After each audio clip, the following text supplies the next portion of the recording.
Marketing Strategy for Authors. Written by Tao Wong.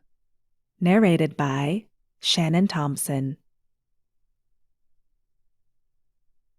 Sue. We talked about Bob in the previous example, who might end up going trad pub since he's not that interested in building a career. But let's talk about Sue next. Sue's a little different from Bob. She's a housewife, takes care of her kids, and loves writing, but isn't sure if she wants to become a full-time author. It'd be nice, but she knows it's really tough. On the other hand, she has some time to do writing when the kids are at school, and if she earned some pin money, that would be great. Sue looks into trad publishing. She'd have to get an agent unless she went with a small press who take unsolicited works. Since she writes romance, she also does more research and finds out that a lot of the market has moved online to ebooks.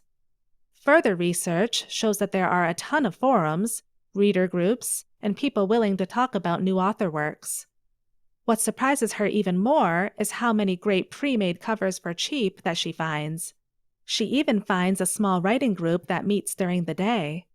It's perfect for her to get out of the house, meet new people, and trade writing tips and editing. She doesn't have a huge budget, but she figures she can swing a pre-made cover and proofreading every few months from her personal savings. Add in the editing help from her new friends at the writing group, and while it won't be perfect, it'll be better than nothing. Knowing all that, Sue decides to go indie publishing. Product-wise, she has that worked out in terms of editing, proofreading, and cover. It won't be the best, but it's an adequate level. A minimum viable product.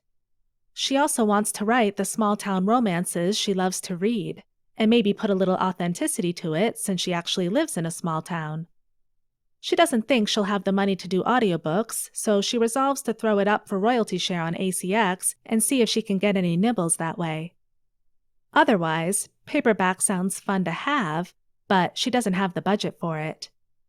Writing-wise, she knows she can confidently release once every 6 months, maybe once every 3 months, so she'll plan for that. It isn't going to be every month, so she's going to have to do promos around that. Thinking about promotions, beyond joining the various social groups, she wants to build an author brand and showcase her own hometown, which she is incredibly proud of and feels is extremely beautiful. She plans to launch an Instagram, TikTok, and YouTube channel at the same time, just to show people around and talk of her life and how it affects her writing. She figures she can do it while taking the kids out for a walk on the weekends. As for distribution, she is not sure. Going wide has some appeal to get international markets who might be interested in small-town life in the US from her other social media channels, but KU means she only needs to worry about one area.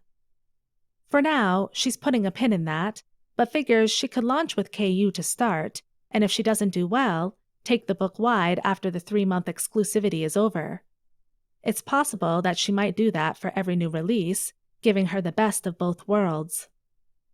Pricing-wise, she knows she'll need to start cheap as a new writer. She's also not confident her writing is that good yet.